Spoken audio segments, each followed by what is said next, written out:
For God has not given us a spirit of fear, but of power and of love and of a sound mind. He wants Timothy to know up front that when it comes to the spirit of fear, it is not of God. Because the spirit of fear is, again, demonic, or it is of the devil. Now, when it comes to the devil, notice what James said in James 4:7. Therefore, submit to God, resist the devil, and he will flee from you. Our subject this morning, resist the spirit of fear. When it comes to resisting the spirit of fear, number one, we should stand against. When the spirit of fear is attacking a believer, we should stand against it. In other words, we should not humble ourselves to it. We should not submit to it. We should not cave into it. We should not receive it because, again, it is not of God. It is, in fact, demonic. And so when, again, a child of God is being attacked, if you will, with the spirit of fear, or by the spirit of fear, we should stand against it. Number two, when it comes to the spirit of fear, as a believer, as a disciple, as a learner, as a person that is seeking for knowledge and understanding, we should oppose the spirit of fear. We should see the spirit of fear as an enemy of that which I am to oppose. I am, again, to stand against it. I am to oppose it. And finally, when it comes to the spirit of fear, as a believer, you should withstand the spirit of fear. In other words, when the spirit of fear is attacking your mind, you should be to the point to where you are determined not to move. I'm going to withstand the spirit of fear. I'm not going to allow what I'm going through to cause me to be afraid or to cause me to become fearful. I'm not going to allow anxiety to get a hold of me and begin to control my mind, my speech, and my actions. I'm going to withstand the spirit of fear.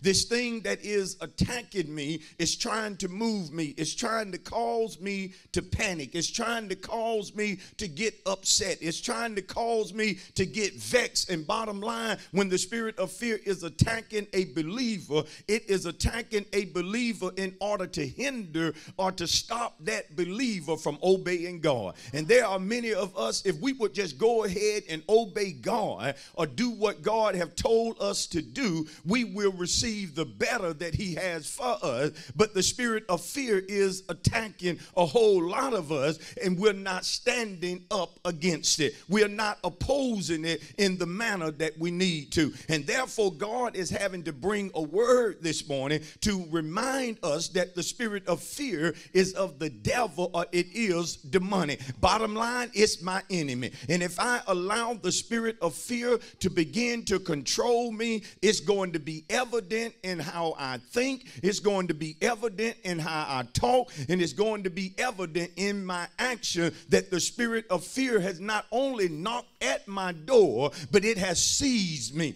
Instead of me obeying God, I'm sitting in the seat of do nothing. Instead of me stepping out and possessing what God told me I could have this year, I am allowing the spirit of fear to convince me that I can't afford it, or that my credit is not good enough. And that's how some of us are. We're not even going in the land to possess it. Many of you talk about the 12 spies that went to spy out the land, and how 10 came back with an evil report saying how they couldn't do it because of the giants.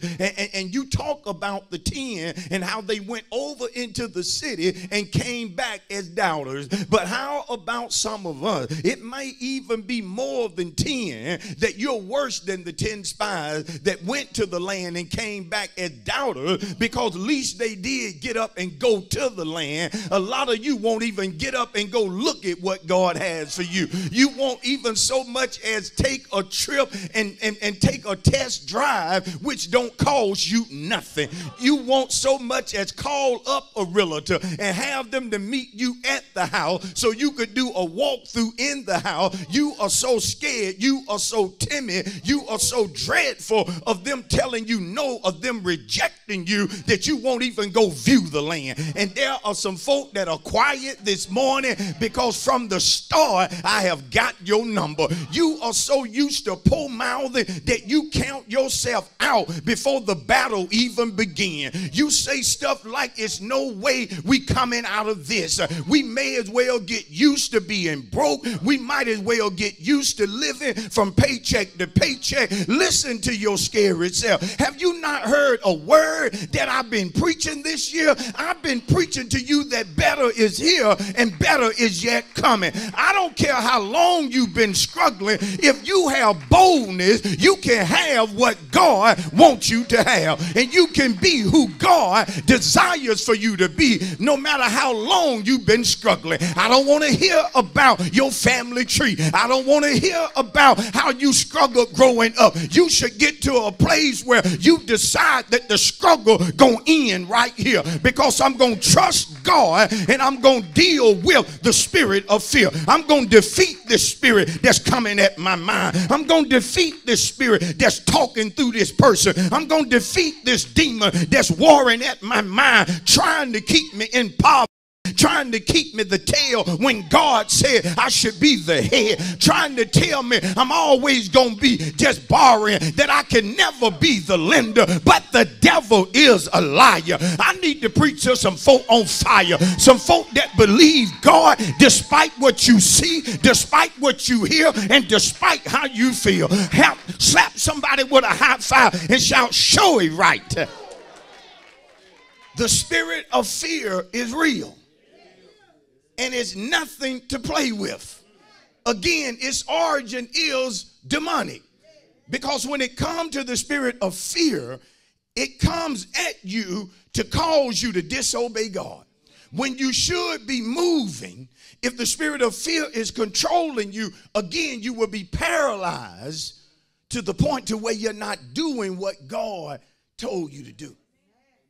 That's the reason you need to stand against it. Come on, somebody.